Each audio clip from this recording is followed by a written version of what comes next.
അള്ളാഹുവിന്റെ ഖുർആനിനെ പാടെ വലിച്ചെറിഞ്ഞ് ലോകത്തിന്റെ ഹെലൻ കെല്ലറുടെ മേരി ഷെല്ലിയുടെ പൈങ്കിളി സാഹിത്യത്തിന്റെ പുറകെ പാഞ്ഞു പോയ എന്റെ ശബ്ദം കേൾക്കുന്ന പ്രിയപ്പെട്ട കാസർഗോഡിലെ ഉമ്മമാര് സന്ധ്യാസമയമാകുമ്പോ ലോകത്തുള്ള തൊലിവെളുത്ത പെണ്ണിന്റെ അവസരപ്പക കഥ പറയുന്ന ആയിരക്കണക്കിന് ആവാസത്തിലൂടെ കടന്നു പോകുന്ന എന്റെ പ്രിയപ്പെട്ട മുസ്ലിം ഉമ്മ സന്ധ്യാസമയത്തിരുന്നിട്ട് അള്ളാന്റെ ഖുർആന്റെ ആയത്ത് പഠിച്ച പൊന്നുമോളെ മറന്നു പോകുമോ? അള്ളാനെ മറക്കാൻ കഴിയുമോ? ലോകത്തിലെ ഏറ്റവും വലിയ അപജയത്തിന്റെ അപ്പോസ്തലന്മാർ നടത്തുന്ന ഏറ്റവും പ്രധാനപ്പെട്ട വനിതാ റിയാലിറ്റി ഷോയിൽ ഉടുതുണി വലിച്ചെറിഞ്ഞിട്ട് നിത്തന്റെ വിട്ടിപ്പോയ എന്റെ പ്രിയപ്പെട്ട മുസ്ലിം ഉമ്മ മലബാർ പ്രദേശം അനുഭവിക്കുന്ന ഏറ്റവും വലിയ പ്രശ്നമേടാ. എന്റെ പ്രിയപ്പെട്ട സഹോദരങ്ങളെ, പർദ്ദയിട്ട പെണ്ണുങ്ങൾ റിയാലിറ്റി ഷോയിൽ പങ്കെടുക്കുമ്പോ അള്ളാന്റെ റസൂൽ തന്നെ പറഞ്ഞതെന്താ? കുല്ലു അംരിന മുആഫാ ഇല്ലാ മുജാഹിരീ. ഏത് പാപം ചെയ്താലും അല്ല പുറത്തു തരും. പക്ഷേ ഏത് പാപം ചെയ്താലും തൗബ ചെയ്താലല്ല പുറത്തു തരും. പെങ്ങള് തൗബ ചെയ്താൽ പോലും പടച്ചറബ് പൊറുക്കാത്ത ചില പാപമുണ്ട്. അതിൽപ്പെട്ട ഒരു പാപമാണ് ഇല്ലേ മുജാഹിരീൻ. ഭാര്യയും ഭർത്താവും മാത്രം അറിയേണ്ട മണിയുടെ രഹസ്യം മറ്റൊരാളോട് പറഞ്ഞു പോയാ പടച്ചറബ് പോലും അത് പുറത്തു തരില്ല. എന്റെ പ്രിയപ്പെട്ട സഹോദരിമാർ ഓർത്തുകൊള്ളുക, ഭാര്യ ഭർത്താക്കന്മാരുടെ മണിയുടെ രഹസ്യം മൂന്നാമതൊരാളോട് പറഞ്ഞു പോയാ അല്ല പോലും പുറത്തു തരില്ലെന്ന് പറഞ്ഞ മഹാപാപമല്ലേ ഈ കേരളത്തിൽ നടക്കുന്ന ഏറ്റവും വലിയ വനിതാ റിയാലിറ്റി ഷോയിൽ ഭാര്യയുടെ കൈ പിടിച്ചുകൊണ്ട് ഭർത്താക്കന്മാര് കൂത്താടുമ്പോ പാത്രം കഴുകുന്നതും മീൻ വെട്ടുന്നതും ഇറച്ചി വെട്ടുന്നതും കൊച്ചിനെ കുളിപ്പിക്കുന്നതും കക്കൂസ് കഴുകുന്നതും ലൈവായിട്ട് ലോകത്തിന്റെ മുമ്പിൽ പറയുമ്പോ ഭാര്യ ഭർത്താക്കന്മാരറിയാറ് മണിയറയുടെ കട്ടിലിന്റെ ഉള്ളില് രഹസ്യ ക്യാമറ കടന്നു പോകുന്ന ലോകത്തിന്റെ ഏറ്റവും വലിയ ജീർണതയുടെ അധപതനത്തിന്റെ അധമഭാവ തലത്തിലേക്ക് ലോകം കടന്നു പോകുമ്പോ അതിൽ പെട്ടുപോയ മുസ്ലിം ഉമ്മ അള്ളാന്റെ സ്വർഗത്തിന്റെ വീട് കളന്നിട്ട് 40 ലക്ഷത്തിന്റെ വീടെന്തിനാ? ഈ ദുനിയാവിന്റെ ആഡംബരം എന്തിനാ? ഭാര്യയുടെ കരുത്തിൽ മഹറിന്റെ മാല കൊടുത്ത ഒരു ചെറുപ്പക്കാരനെങ്കിലും ഉളുപ്പ് വേണ്ടേ? ഉളുപ്പില്ലാതെ നട്ടലിന് ബലമില്ലാതെ ഭാര്യയെ കൊണ്ട് റിയാലിറ്റി ഷോയിൽ മണിയുടെ രഹസ്യം പറയുന്ന ലോകത്തിന്റെ കവാടം തുറക്കുമ്പോ പൊന്നു പെങ്ങളെ സന്ധ്യാസമയത്ത് കയ്യിലിരിക്കുന്ന റിമോട്ടിലൂടെ ആഭാസം കാണാനല്ല, സന്ധ്യാസമയത്തല്ലേ സൂറത്തുൽ മുൽക്ക് ഓതേണ്ടത്, ദാരിദ്ര്യത്തെ പടയടക്കേണ്ടത്, അള്ളാന്റെ റസൂലിന്റെ സുന്നത്ത് വാങ്ങേണ്ടത്. പൊന്നു ചെറുപ്പക്കാരെ, ഒരു വിചിന്തനത്തിന് തയ്യാറാകെ. പൊന്നുമോനെ, നിന്നെ കാരണം ഈ ലോകം നശിക്കരുത്, നിന്നെ കാരണം ഈ നാട് നശിക്കരുത്, നിന്നെ കാരണം ഈ നാട് നശിക്കരുത്.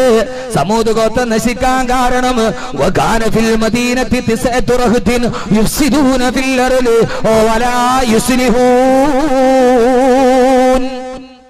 ആ നാട്ടിലെ 9 ചെറുപ്പക്കാര് വഴിതെറ്റിയപ്പോഴാണ് സമൂദ് ഗോത്രത്തെ അല്ലാഹു നശിപ്പിച്ചു കളഞ്ഞത്. അള്ളാഹു കാത്തുരക്ഷിക്കട്ടെ, അള്ളാഹു കാത്തുരക്ഷിക്കട്ടെ, അള്ളാഹു കാത്തുരക്ഷിക്കട്ടെ. അതുകൊണ്ട് നീ വെടക്കായ ഈ നാട് തന്നെ നശിക്കും. നീ നന്നായ അള്ളാഹു സൂര്യനെ ഉദിപ്പിക്കുന്നതും അള്ളാഹു ആകാശത്തെ നിലനിർത്തുന്നതും അള്ളാഹു ഈ പർവ്വതത്തെ ഇങ്ങനെ തുള്ളിക്കളിക്കാതെ നിർത്തിയിരിക്കുന്ന ആർക്ക് വേണ്ടിയാ? ഈ നാട്ടിൽ നല്ല ആളുകൾ ഉള്ളത് കൊണ്ടാണ്. ആരുള്ളത് കൊണ്ട്?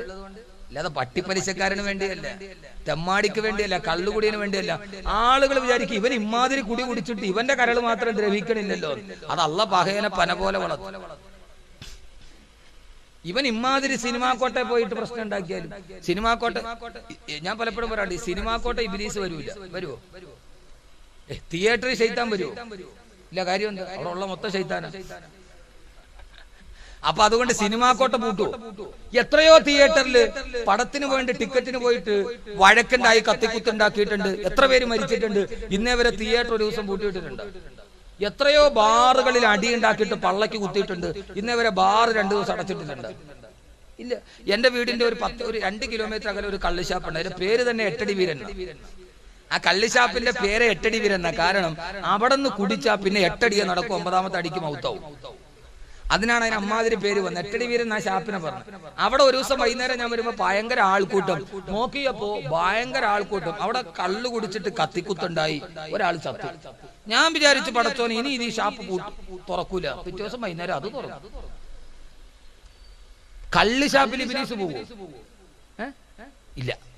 കാരണം എന്താ? ഇബ്ലീസിന് കള്ള് ഷാപ്പ് കൂട്ടിയിട്ട് കാര്യമില്ല. ഇബ്ലീസ് കള്ള് ഷാപ്പ് തുറന്നാലല്ലേ ഇബ്ലീസിന്റെ തന്ത്രം നടക്കൂ. സിനിമാക്കോട്ട തുറന്നാലല്ലേ ഇബ്ലീസിന് ഇവിടെ എത്താൻ പറ്റൂ. എന്റെ പ്രിയപ്പെട്ട സഹോദരങ്ങളെ, പക്ഷെ പള്ളിയിൽ അടിയുണ്ടാക്കി 6 മാസം പള്ളി കൂട്ടും. പള്ളിയിൽ ഒരു അടിയുണ്ടായി, പിന്നെ തുറക്കണ RDO വരണം 6 മാസം പൂട്ടിയിടും. കാരണം എന്താ? പള്ളിയിൽ ഇബ്ലീസ് വരും. പള്ളി പൂട്ടിയിട്ടേ ഇബ്ലീസിന് കാര്യമുള്ളൂ. കള്ള് ഷാപ്പ് പൂട്ടിയിട്ട് ഇബ്ലീസിന് കാര്യമില്ല. എന്റെ പ്രിയപ്പെട്ട ചെറുപ്പക്കാരെ, കാസർഗോഡ് ചെറുപ്പക്കാരെ സംബന്ധിച്ചോളം എല്ലാത്തിനും ഉണ്ട്. വാതിനുണ്ടോ? ഉണ്ട്. സിനിമയ്ക്കുണ്ടോ? ഉണ്ട്. 27-ാം രാവിന് കഞ്ഞി മേടിക്കാൻ അവനുണ്ട്. പെരുന്നാളിന് ബിബറേസി പോവാനും അവനുണ്ട്. ഈ രണ്ടും അഡ്ജസ്റ്റ് ആവൂല. രണ്ടും ലോകത്തെല്ലാ തമ്മാടിത്തരവും നടത്തും. പക്ഷെ അള്ളാഹു എന്താ നമ്മളെ ഇങ്ങനെ വിട്ടേക്കണത്? സഹോദരങ്ങളെ, കുറച്ച് സാലിഹ്യങ്ങളുള്ളത് കൊണ്ടാണ്. അതുകൊണ്ടാണ് ഈ സൂര്യൻ, ഈ പ്രപഞ്ചം ഇങ്ങനെയൊക്കെ നിലനിൽക്കുക. അള്ളാഹ് ഈ ദലൂൽ എന്ന് പറഞ്ഞ ഭൂമി എപ്പോ വിടണം? കാരണം എന്താ? സാലിഹ്യങ്ങൾ ഉണ്ടെങ്കിലല്ലേ ആദരവായ പ്രവാചകൻ നബി മുഹമ്മദ് മുസ്തഫ പോരാ, ഹബീബായ നബി മുഹമ്മദ് മുസ്തഫ സല്ലല്ലാഹു അലൈഹി വസല്ലം, അല്ലാഹുവിന്റെ പ്രവാചകൻ സല്ലല്ലാഹു അലൈഹി വസല്ലമ ഉഹദ് പർവതത്തിന്റെ മുകളിൽ നിൽക്കുകയാണ്. അല്ലാഹുവിന്റെ റസൂലിന്റെ തൊട്ടടുക്കലുണ്ട് ബഹുമാനപ്പെട്ട സയ്യിദുനാ അബൂബക്കർ സിദ്ദീഖ് റളിയല്ലാഹു തആല അൻഹു. ഇടത് ഭാഗത്തുണ്ട് ഉമർ ഇബ്നുൽ ഖത്താബ് റളിയല്ലാഹു അൻഹു. അവരുടെ 3 പേരുടെ ഈ ചാരത്തുണ്ട് ബഹുമാനപ്പെട്ട സയ്യിദുനാ ഉസ്മാൻ ഇബ്നു അഫ്ഫാൻ റളിയല്ലാഹു തആല അൻഹു. അല്ലാഹുവിന്റെ റസൂലും അവിടുത്തെ 4 ഖലീഫമാർ, അല്ലാഹുവിന്റെ റസൂലിന്റെ 3 ഖലീഫമാർ, അവര് 4 പേര് ഉഹദ് പർവതത്തിന് മുകളിൽ നിൽക്കുമ്പോഴാണ്. ഉഹദ് പർവ്വത ചരിത്രമാണ്. ഉഹദ് അല്ലാഹുവിന്റെ റസൂലുമായി ബന്ധപ്പെട്ട ചരിത്രമാണ്. ഇൻഷാ അല്ലാഹ് മനസ്സിലൊരാഗ്രഹമുണ്ട്, അല്ലാഹുവിന്റെ റസൂലും ഉഹദും എന്ന് പറയുന്ന ഒരു വിഷയം പറയാൻ. അല്ലാഹു തൗഫീഖ് നൽകട്ടെ. ഈ റബീഉൽ അവ്വലിന് ഉഹദ് പർവ്വതവുമായി അല്ലാഹുവിന്റെ റസൂലിന്റെ മാനസിക ബന്ധമെന്ന് പറയാൻ വല്ലാത്ത ആഗ്രഹമുണ്ട്. അല്ലാഹുവിന്റെ തിരുദൂതരെ അങ്ങ് തൗഫീഖ് നൽകണേ തിരുദൂതരെ. സഹോദരങ്ങളെ, ഹുബ്ബിന്റെ വിഷയമാണ്, മദ്ഹിന്റെ വിഷയമാണ്. അല്ലാഹുവിന്റെ പ്രവാചകൻ നബി മുഹമ്മദ് മുസ്തഫ സല്ലല്ലാഹു അലൈഹി വസല്ലം ആ സമയത്താണ് ഉഹദ് പർവ്വതം കിടന്ന് വല്ലാതെ വിറക്കാൻ തുടങ്ങി. പാടുന്നത് പോലെ, പേ പിടിച്ചതുപോലെ ഉഹദ് പർവ്വതം കിടന്ന് ആടിത്തിമിറുക്കാൻ തുടങ്ങി. അബൂബക്കർ റളിയല്ലാഹു അൻഹു വേച്ചുപോയി. ഉഹദ് പർവ്വതം തകരാൻ പോകുന്നുവോ, ഭൂകമ്പം ഉണ്ടാകാൻ പോകുന്നുവോ? ആ സമയത്താണ് തള്ളിക്കളിക്കുന്ന ഉഹദ് പർവ്വതത്തിന്റെ മുകളിലേക്ക് തന്റെ റിസാലത്തിന്റെ കാലെടുത്തിട്ട് ചവിട്ടിയിട്ട് അല്ലാഹുവിന്റെ റസൂൽ ചോദിച്ചത്, ഉഹദേ അടങ്ങുക, ഉഹദേ അടങ്ങുക, ഉഹദേ അടങ്ങുക. നിന്റെ മുകളിൽ നിൽക്കുന്നതാരെന്നറിയോ? വമഅക നബിയ്യുൻ വസിദ്ദീഖുൻ വശഹീദാനി. നിന്റെ മുകളിൽ നിൽക്കുന്നതാരാ? ഒരു പ്രവാചകനും ഒരു സിദ്ദീഖും, 2 ഷഹീദുകളുമല്ലയോ? 2 ഷഹീദുകളുമല്ലയോ? ഈ സാലിഹീങ്ങളായ മഹാന്മാരുടെ പാദപതന സ്പർശനമേറ്റിട്ട് എന്തോ ഉഹദേ മിണ്ടാതെ നിൽക്കാത്തതെന്ന് തന്റെ റിസാലത്തിന്റെ കാലുകൊണ്ട് ഏത് പ്രവാചകൻ? മുഹമ്മദുൻ ഖൈറുമൻ യംശി അലാ ഖദമി. ഈ ഭൂമിയിൽ ചവിട്ടിയ കാലുകളിൽ ഏറ്റവും പവിത്രമായ കാല് കൊണ്ടടിച്ചപ്പോ ഉഹദ് പർവ്വതം അനുസരണയുള്ള ആട്ടിൻകുട്ടിയെ പോലെ നിലനിന്നെങ്കിൽ സഹോദരങ്ങള്, അല്ലാഹുവിന്റെ റസൂലിന്റെ കാല് ചവിട്ടിയപ്പോ, അബൂബക്കർ റളിയല്ലാഹു അൻഹുവിന്റെ കാല് ചവിട്ടിയപ്പോ, അല്ലാഹുവിന്റെ ദീനിന്റെ മാർഗത്തിൽ ഷഹീദായ ഉമർ റളിയല്ലാഹു അൻഹുവിന്റെ, ഉസ്മാൻ റളിയല്ലാഹു അൻഹു നിന്നപ്പോഴാണ് ഉഹദ് പർവ്വതം തുള്ളിത്തലിക്കാതെ നിന്നുപോയത്. എന്റെ പ്രിയപ്പെട്ട ചെറുപ്പക്കാരി, സാലിഹീങ്ങൾ ഉള്ളത് കൊണ്ടാണ്, അല്ലാഹ് കിട്ടപ്പെട്ടവരുള്ളത് കൊണ്ടാണ് ഈ പ്രപഞ്ചത്തെ അല്ലാഹു ഇങ്ങനെ നിലനിർത്തിയിരിക്കുന്നത്. ലൗലാ ശുയൂഖുൻ ലില്ലാഹി റുക്കഉ വസിബിയതും മിനൽ യതാമാറുല്ലഹു വമുഹ്മലാതുൻ ലിൽഫലാതി റുക്കഉ സുബ്ബ അലൈകുമുൽ അദാബുൽ ഔജഉ. മഹാന്മാര് പറഞ്ഞതുപോലെ,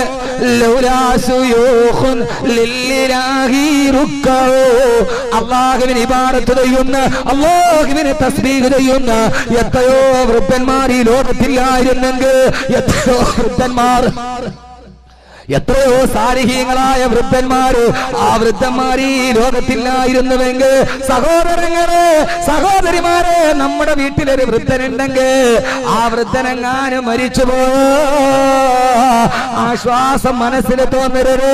ആ വൃദ്ധനുള്ളത് കൊണ്ടാണ് നിന്റെ വീട് അദാബിൽ നിന്ന് രക്ഷപ്പെട്ടത്. ഒരു വന്ധ്യവയോധികനായ പിതാവ് മരിച്ചുപോയ ആ സമയത്ത് പേടിയോടെ ഓർക്കണം അല്ലാഹുവേ നിന്റെ അദാബിനെ ഞങ്ങളുടെ നാട്ടിൽ നിന്ന് തടയുന്നൊരു മനുഷ്യനാണല്ലോ മരിച്ചുപോയത്. അള്ളാഹു നമുക്ക് സജ്ജനങ്ങളുടെ സാന്നിധ്യം നൽകുമാറാകട്ടെ. അള്ളാഹു നമുക്ക് സജ്ജനങ്ങളുടെ സാന്നിധ്യം നൽകുമാറാകട്ടെ. അതുകൊണ്ട് ഈ പ്രപഞ്ചത്തെ മുന്നിൽ നിർത്തിയിട്ടാണ് അള്ളാഹു ചോദിക്കുന്നത് അഫഅമിന അഹ്ലുൽ ഖുറാ. ഈ സജ്ജനങ്ങളുടെ സാന്നിധ്യം കണ്ട് നിലനിൽക്കുന്ന മനുഷ്യ എന്തേ നിർഭയനായി പോയി. അയ്യതിയഹും ബഅസുനാ ബയാതാ വഹും നായിമൂ. നീ കിടന്നുറങ്ങുമ്പോ പാതിരാ സമയത്ത് കിടന്നുറങ്ങുമ്പോ ആ കിടന്നുറങ്ങുന്ന സമയത്ത് അല്ലാഹുവിന്റെ ശിക്ഷ വന്നിട്ടില്ല എന്ന് എങ്ങനെയാ നിനക്ക് നിർഭയമാകാൻ കഴിയുക? ഇന്ന് രാത്രി അഹമ്മദ് കബീർ വാക്കവിയുടെ പ്രഭാഷണം കഴിഞ്ഞ് തിരിച്ചു വീട്ടിൽ പോയി കിടന്നുറങ്ങിയ നാളെ രാവിലെ കണ്ണു തുറക്കുമെന്ന് ആർക്കാ ഉറപ്പുള്ളത്? തുഅമ്മലു ഫിദ്ദുനിയാ തബീലൻ വലാ തദിരി ഇദാ ജന്ന ലൈലുൻ ഹൽ തഈശു ഇലൽ ഫജ്രി.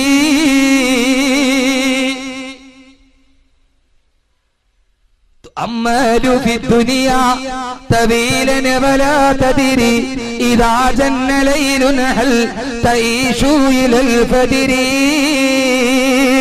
നാളെ രാവിലത്തെ സൂര്യോദയം കാണുമെന്ന്, നാളെ രാവിലെ മക്കളോടൊപ്പം എഴുന്നേറ്റ് നിൽക്കാൻ കഴിയുമെന്ന് ആർക്കാ ഉറപ്പുള്ളത്? ആസിഫ് അലി സർദാരി പാകിസ്ഥാന്റെ പ്രസിഡന്റ് ആകുമെന്ന് ആരാ കരുതിയത്? പെങ്ങളെ ലിസ്റ്റിക്കുമായി ഈ ലോകത്തിന്റെ സൗന്ദര്യധാമമായി ചുറ്റിക്കറങ്ങുമ്പോ പൊന്നുമോളെ ആസിഫ് അലി സർദാരി പാകിസ്ഥാന്റെ പ്രസിഡന്റ് ആകുമെന്ന് ആരാ കരുതിയത്? ആരാ ആസിഫ് അലി സർദാരി? ബേനസീർ ഭൂട്ടോയുടെ ഭർത്താവല്ലേ? ആരാ ബേനസീർ എന്നറിയോ? റാവൽപിണ്ടിയിലെ തെരഞ്ഞെടുപ്പ് യോഗത്തിൽ ചാവേറാക്രമണത്തിൽ 60 കഷണങ്ങളായി ചിതറിത്തെറിച്ചു ബേനസീർ അലി ഭൂട്ടോ. ആരാ ബേനസീർ എന്നറിയോ? പാകിസ്ഥാനിലെ പൊതു തെരഞ്ഞെടുപ്പ് നടക്കുമ്പോ 10 ദിവസം കൊണ്ട് പാകിസ്ഥാന്റെ അധികാരം ഈ പെണ്ണിന്റെ കയ്യിലാന്ന് എഴുതി വെച്ച് പാകിസ്ഥാന്റെ മാധ്യമങ്ങൾ. സഹോദരങ്ങളെ 10 ദിവസം കഴിഞ്ഞ് പാകിസ്ഥാന്റെ അധികാരം ഈ പെണ്ണിന്റെ കൈപ്പിടിയില. ആരുടെ? ബേനസീർ അലി ഭൂട്ടോയുടെ. ആരാ ബേനസീർ എന്നറിയോ? കാസർഗോഡ് പെങ്ങള്, ദ ബ്യൂട്ടി ഓഫ് ഈസ്റ്റ്, കിഴക്കിന്റെ സുന്ദരി.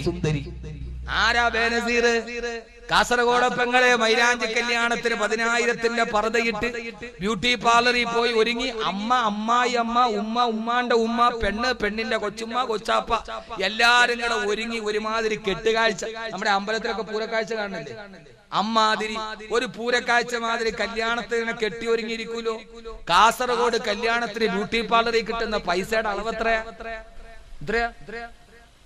പെണ്ണിനെ മാത്രം ഒരുക്ക. പെണ്ണിന്റെ ഉമ്മ പെണ്ണിനെ ഒരുക്കണത് പിന്നെ സഹിക്കാം.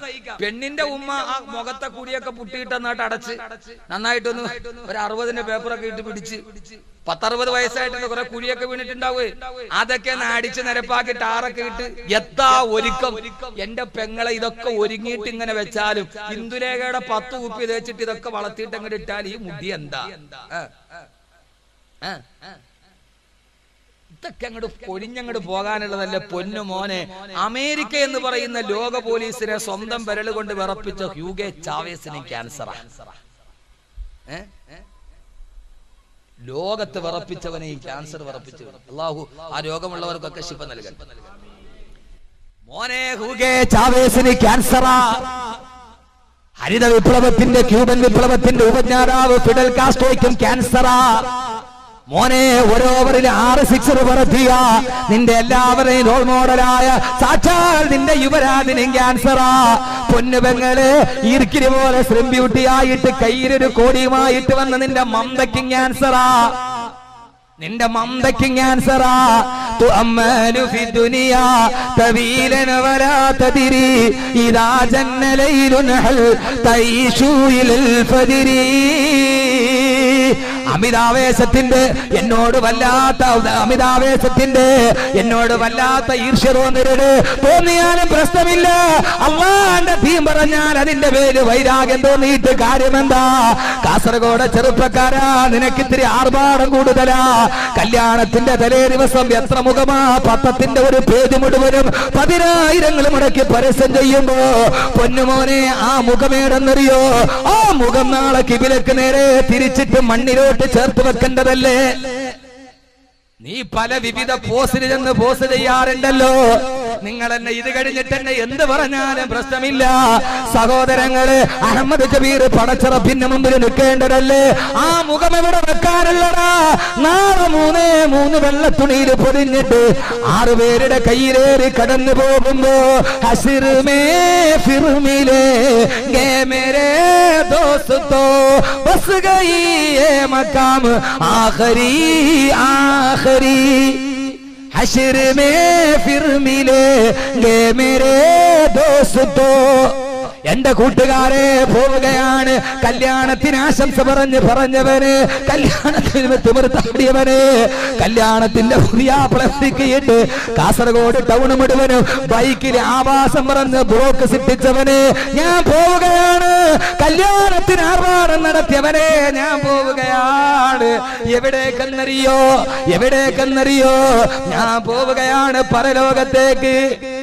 मुझसे नहना के पगले दिए गए कफन रो चुकी है सब मिलकर माँ बाप भाई बहन. मुझसे नहना के पगले दिए गए कफन. സാധാരണ കുളിച്ചിട്ടാണ് വസ്ത്രം മാറുന്നത്. ഇന്ന് കുളിക്കുന്നതിന് മുമ്പേ അവരെന്റെ വസ്ത്രം മാറി.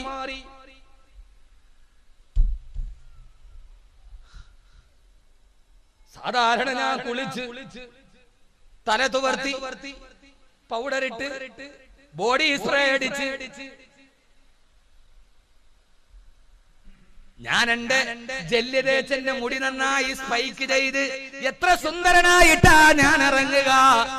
ഇന്ന് കുളിക്കുന്നതിന് മുമ്പേ അവരെന്റെ ശരീരത്തിലെ വസ്ത്രം മാറ്റി അവരെന്നെ വെള്ളത്തുണി പൊതിഞ്ഞു. ഞാനിനി പോവുകയാണ്.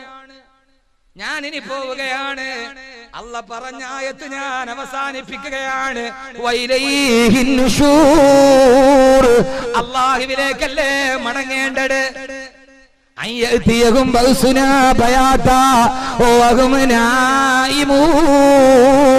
നിന്റെ ഉറക്കം കഴിഞ്ഞില്ലേ? ഒടുക്കത്തെ ഉറക്കത്തേക്ക് നീ പോവുകയല്ലേ? കണ്ണടച്ച് കിടക്കുന്ന ഉപ്പാന്റെ കണ്ണിൽ വന്ന് പൊന്നുമോ തട്ടി ഉപ്പാ എഴുന്നേക്ക്. മക്കളെ, ഇനി ഉപ്പ കണ്ണ് തുറക്കില്ല. ഉമ്മയാണ് പറഞ്ഞത്, മക്കളെ ഉപ്പ കണ്ണടച്ചു, ഇനി ഉപ്പ നിങ്ങളുടെ വിളി കേൾക്കുകയില്ല. ഇനി ഉപ്പ നിങ്ങൾക്ക് വേണ്ടി കണ്ണ് തുറക്കില്ല. സഹോദരങ്ങളെ സഹോദരിമാരെ, ഈ ആർഭാടം നമുക്ക് വേണ്ട. ഞാൻ എന്റെ കാസർഗോഡ് ചെറുപ്പക്കാരോട് പറയുകയാണ്, മുടി ഇങ്ങനെ വല്ലാതെ സ്പൈക്ക് ചെയ്തിട്ട് ഈ ആർഭാടം നമുക്ക് വേണ്ട. അള്ളാന്റെ റസൂലിന് തീരെ ഇഷ്ടപ്പെട്ടതല്ല. അല്ല മനസ്സിന് ബോധം നൽകട്ടെ. നാളെ വകല് പറഞ്ഞിട്ട് ഒരു പ്രശ്നമില്ല, എനിക്ക് അത്ര ആശ്വാസമുള്ളൂ, വീട്ടിൽ പോകാലോ. ഒരു വല്ലാത്ത ഒരു ട്രെൻഡ്. കാസർഗോഡ് നിന്നാണ് സർവ്വത് ഉണ്ടാക്കുന്നത്. പെട്ടെന്ന് വിരൽ വെച്ച ചവിട്ടി താത്തിക്കും. ഒന്ന് താത്തിക്ക് വയ്യ. എന്നെ വാതിന് ബുക്ക് ചെയ്യാൻ വന്ന ഒരാളോട് ഞാൻ വാത് വരാൻ പറഞ്ഞു. എന്റെ റൂമിൽ കൊണ്ട് ഒരു ചീപ്പ് എടുത്തു, മോനെ നീ നന്നായിട്ട് ഈരി വെക്കാം, എന്നിട്ട് ഡേറ്റ് തരാം. ആളെ ഒന്നും പറയണ്ട, ഇവിടെ വെച്ചിട്ട് അവന് വേല ഉണ്ടാക്കണ്ട, പെണ്ണ് കിട്ടാത്ത ഇറക്കാം. എന്തേ സഹോദരങ്ങളെ ചിന്തിക്കുന്നില്ല? ആരാ ബേനസീർ അലി ഫൂട്ടോ? 10 ദിവസം കഴിഞ്ഞാല് പാകിസ്ഥാന്റെ അധികാരം ഈ പെണ്ണിന്റെ കയ്യിലാന്ന് പറഞ്ഞടാ. സഹോദരങ്ങളെ, ബ്യൂട്ടി ഓഫീസ് കിഴക്കിന്റെ സുന്ദരി ഡയാന രാജകുമാരി കഴിഞ്ഞാൽ അധികാരത്തിലിരിക്കുന്ന ഒരു പെണ്ണിന്റെ സൗന്ദര്യം പത്രമാധ്യമങ്ങൾ ഇത്രത്തോളം പറഞ്ഞിട്ടില്ല. സുന്ദരിയായ ബേനസീർ, ഗോതമ്പ് പാടത്തിലെ ഗോതമ്പ് മണിമോനെ തുടുത്ത ബേനസീർ. ആ ബേനസീർ 6:45 റാവൽപിണ്ടിയിലെ പൊതു തെരഞ്ഞെടുപ്പ് യോഗത്തിലോട്ട് കടന്നു വരുമ്പോ സഹോദരങ്ങളെ 6:45 ചാവേർ ആക്രമണത്തിൽ 60 കഷണമായിട്ട് പൊട്ടിത്തെറിക്കുമ്പോ 6:42 മരിക്കുന്നതിന് 3 മിനിറ്റ് മുമ്പ് ബേനസീർ എന്ത് ചെയ്യുകയായിരുന്നെന്നറിയോ? ബുള്ളറ്റ് പ്രൂഫിലെ കാറിൽ കടന്നു വന്ന് അസറായിൽ കടന്നു വരാത്ത, മരണദൂരം കടന്നു വരാത്ത ബുള്ളറ്റ് പ്രൂഫ് കാർ ഒരുക്കിയിട്ട് റാവൽപിണ്ടിയിലെ യോഗത്തിൽ വന്നിറങ്ങുമ്പോ 3 മിനിറ്റ് മുമ്പ് പ്രൈവറ്റ് സെക്രട്ടറിയുടെ കയ്യിൽ നിന്ന് ബ്യൂട്ടി കിറ്റ് വാങ്ങിച്ച് ആ സമയത്ത് ചുണ്ടിൽ ലിപ്സ്റ്റിക് തേക്കുന്ന ബേനസീറിന്റെ ഫോട്ടോ CNN-ഉം BBC-യും പ്രക്ഷേപണം ചെയ്യടാ. സഹോദരിമാരെ, മരിക്കുന്നതിന് 3 മിനിറ്റ് സ്വന്തം ചുണ്ടിലേക്ക് ലിപ്സ്റ്റിക് തേക്കുമ്പോ ആ ബേനസീർ അറിഞ്ഞില്ല 3 മിനിറ്റ് കഴിഞ്ഞാൽ 60 കഷണമായിട്ട് ചിതറിത്തെറിച്ചിട്ട് മണ്ണിലെ പുഴുക്കൾക്ക് മാറാനുള്ള ശരീരമാണെന്ന്. അഫാമിന അഹ്ലുൽ ഖുറാ അയ്യതിയഹും ബഅസുനാ ളുഹൻ വഹും യൽഅബൂൻ. എന്തേ ഗ്രാമവാസികളെ, നിങ്ങൾ നിർഭയമാകുന്നു, അല്ലാഹു നിങ്ങളുടെ റൂഹ് പിടിക്കില്ലെന്ന്. ഏതവസ്ഥയിൽ? വഹും യൽഅബൂൻ, നിങ്ങൾ കളിച്ചു തിരിച്ചു കൊണ്ടിരിക്കുമ്പോ. എത്ര വലിയ ആയത്താണിത്! നിങ്ങൾ കളിച്ച് രസിച്ചു കൊണ്ടിരിക്കുമ്പോ, നിങ്ങൾ കളിച്ചു മതിച്ചു കൊണ്ടിരിക്കുമ്പോ ആ സമയത്ത് ഞാൻ റൂഹ് പിടിക്കില്ലെന്ന് നിങ്ങൾ ആരാ കരുതിയത്? അല്ലാഹു നമ്മളെ കാത്തുരക്ഷിക്കട്ടെ.